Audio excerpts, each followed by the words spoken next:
Vigencia del pensamiento de Hume.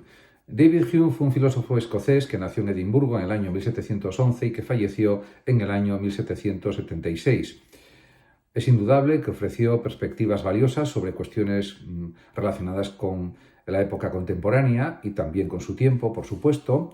Desarrolló un riguroso empirismo que ya había sido afirmado y explicitado por John Locke en el siglo XVII, especialmente en su ensayo sobre el entendimiento humano.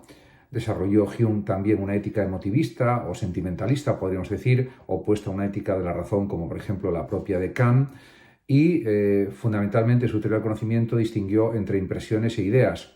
Las impresiones son lo que realmente es decisivo a la hora de conocer, y las ideas son como copias más débiles de las propias impresiones. Además, Hume desconfiaba de las ideas metafísicas. También desarrolló un cierto escepticismo sobre las religiones organizadas. Podemos decir que desde la perspectiva de la moral y la ética, pues la desarrolló, tanto la moral como la ética, desde un contexto, diríamos, que no era teísta, diríamos era un filósofo agnóstico o ateo, indudablemente. El propio Hume nos invita a examinar críticamente las experiencias religiosas. Anticipó también descubrimientos modernos sobre la cognición y el comportamiento. En ese sentido, podemos decir que su obra principal es el Tratado sobre la Naturaleza Humana. Diríamos, este Tratado de la Naturaleza Humana fue una obra de juventud, más bien, y se subtitula Ensayo e Introducción del método experimental de razonamiento en las cuestiones morales. En este sentido, pues se puede decir que Hume pues intentó realizar o aplicar el método newtoniano, pero en relación con los asuntos morales, es decir, con la ciencia humana o la ciencia del hombre, podríamos decir. Se puede afirmar que los paralelismos son muy claros. Misma negativa a fingir hipótesis, buscar explicaciones últimas y un curioso recurso a experimentos de carácter psicológico. Hume además concibe la mente, podríamos decir, prácticamente como concebía Newton el universo. Las impresiones equivalen a los corpúsculos o átomos que se atraen o repelen entre sí, y hay que decir que Hume va mucho más allá en su intención al escribir el tratado. Quiere unificar todas las ciencias de la naturaleza humana y dice al respecto: todas las ciencias se relacionan en mayor o menor grado con la naturaleza humana, incluso las matemáticas, la filosofía natural y la religión natural dependen de algún modo de la ciencia del hombre, pues están bajo la comprensión de los hombres y son juzgadas según sus capacidades o según las facultades y capacidades de estos.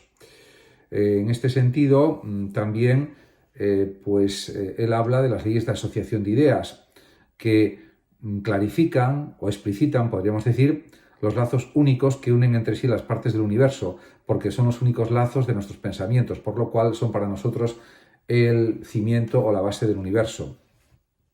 Se puede afirmar también que Hume fue un filósofo ilustrado, porque se dedicó a estudios también sobre muy diversos temas: moral, religión, economía, política, empleando un método descriptivo e histórico, se podría decir, la historia natural de entonces, y hay que afirmar que el espíritu de sistema ha desaparecido por completo en Hume, y Hume aparece como el típico filósofo ilustrado, que busca pues una independencia de juicio, una independencia mental, es un pensador crítico también, y también tiene un cierto nivel de escepticismo. Podemos decir que el empirismo de Hume se afirma o se asienta sobre varios principios. En primer lugar, se podría hablar del principio empirista, porque aunque nuestro pensamiento parece poseer una libertad ilimitada, en realidad está reducido a límites muy estrechos, ya que todos los materiales del pensar se derivan, según Hume, de nuestra percepción interna o externa. Eso lo dice él explícitamente. Por lo tanto, desde su perspectiva filosófica empirista, la razón no puede nunca engendrar por sí sola una idea original. En cuanto al principio de inmanencia, pues supone que nada puede estar presente a la mente sino una imagen o percepción, y de ahí deriva todo. Locke había hablado de sensaciones, Hume habla pues de imágenes, percepciones, impresiones, porque para Hume los sentidos solo son conductos por los que se transmiten estas imágenes sin que sean capaces de producir un contacto inmediato entre la mente y el objeto. En cuanto al principio de copia o correspondencia de Hume, pues supone, según dicen con sus propias palabras, que todas nuestras ideas no son sino copias de nuestras impresiones. Es decir, que nos es imposible pensar algo que no hemos sentido previamente con nuestros sentidos internos o externos. Además, hay que señalar que el principio de copia permite a Hume construir un criterio de discriminación que utiliza con mucha frecuencia, porque lo emplea también en el tratado y en otras obras. Además, él desarrolla el principio de asociación de ideas. Las ideas no se encuentran desconectadas en la mente, al contrario, se encuentran conectadas, conexionadas. Por un lado está la imaginación, que tiene un gran poder y libertad para mezclar y combinar a su gusto, pero existe también en las ideas en sí mismas una especie de atracción que tiene en el mundo mental efectos tan extraordinarios como en el natural, aunque sus causas sean en gran parte desconocidas. Esta atracción es como una especie de fuerza suave que normalmente prevalece. E igual que Newton, Hume la reduce a leyes que son semejanza, contigüidad y causa-efecto. También niega las ideas generales, con lo cual se le puede considerar un pensador pues realmente, diríamos, nominalista desde su empirismo. En relación con las cuestiones de hecho y relaciones de ideas, Hume señala que pues efectivamente hay verdades de razón o de idea y cuestiones fácticas o de hecho. En ese sentido, su diferenciación es similar a la realizada, pues por ejemplo, por Leibniz, sin ir más lejos, y por otros pensadores. En cuanto a otras cuestiones, por ejemplo, pues Hume considera que las relaciones de ideas corresponden a razonamientos demostrativos, como los propios, por ejemplo, de la lógica o de la matemática. En cambio, las cuestiones de hecho solo corresponden, diríamos, a planteamientos probables o a razonamientos probables. En cuanto al problema de la realidad, pues él considera que el problema está especialmente en el futuro, ya que según Hume sobre él no podemos tener pues ninguna impresión. Y sin embargo, hay acontecimientos futuros que parecen absolutamente evidentes o probables. Según Hume, el problema está en el futuro, si hablamos de la relación de causa y efecto, ya que sobre él no podemos tener ninguna impresión.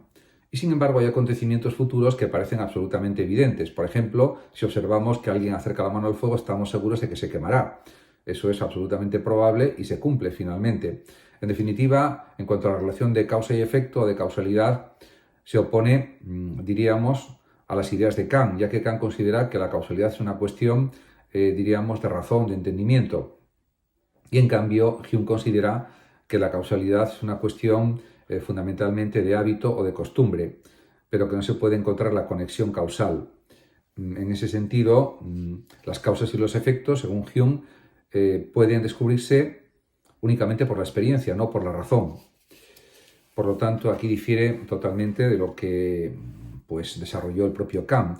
Por supuesto, Kant leyó con mucha atención a Hume y le sirvió para despertar del sueño dogmático, para darse cuenta de que la experiencia era muy importante en el conocimiento, al igual que la razón o el entendimiento, y en ese sentido fue clave. Pero en otras cuestiones, como la causalidad, no está de acuerdo con Hume. Tampoco está de acuerdo Kant con la ética emotivista de Hume, que considera que las emociones son las que, o los sentimientos, las que determinan los buenos o malos comportamientos, porque eso sería caer en una especie de ética basada en las consecuencias y en los sentimientos personales de cada uno, que pueden ser diferentes. Por lo tanto, este carácter emotivista de la ética de Hume, que se inspira sobre todo en Hutcheson, pues realmente supone no fundar la ética en la razón, como hizo, por ejemplo, el mismo Kant con su ética formal o ética del deber por el deber o ética deontológica. En este aspecto también hay que decir que realmente Hume habló de la denominada falacia naturalista, que supone derivar del ser, de lo que es el hombre, su naturaleza, el es, el deber ser, el bien y el mal morales. En este sentido, pues el mismo Hume añade, nada es menos filosófico que esos sistemas según los cuales la virtud es algo idéntico a lo natural y el vicio a lo no natural. Por otra parte, en cuanto pues realmente a la teoría política de Hume es mucho más consecuente con el empirismo que la de Locke. Los supuestos estados de naturaleza y contrato social son solo ficciones indemostrables, según Hume. Es la utilidad de los hombres lo que explica la formación de las sociedades a partir de la célula familiar, señala Hume, y no hay que buscar una fundamentación trascendente a la legitimidad del poder. Este es un hecho que se funda en otros hechos: usurpación, transmisión hereditaria, elección, etc. El utilitarismo fue una corriente filosófica y ética seguida por Adam Smith y Jeremy Bentham, que también la desarrolló, y por el positivismo político. Por otra parte, según Hume, en cuanto a las creencias religiosas, se justifican por su utilidad e interés para los que quieren creer en ellas, lógicamente.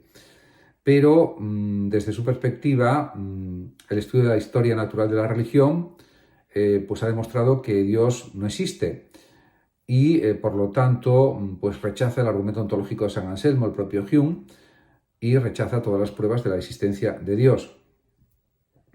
Además, también Hume termina volviendo a la gran constante de su pensamiento, que es un escepticismo moderado que quiere salvar del dogmatismo y de la superstición religiosa y no religiosa.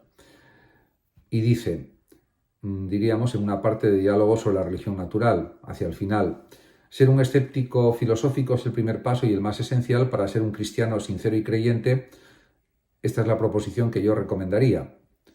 Muchas gracias a todos por su atención y hasta mi próximo vídeo. El que lo desee puede compartir este vídeo, darle like o suscribirse a mi canal de YouTube. Hasta siempre.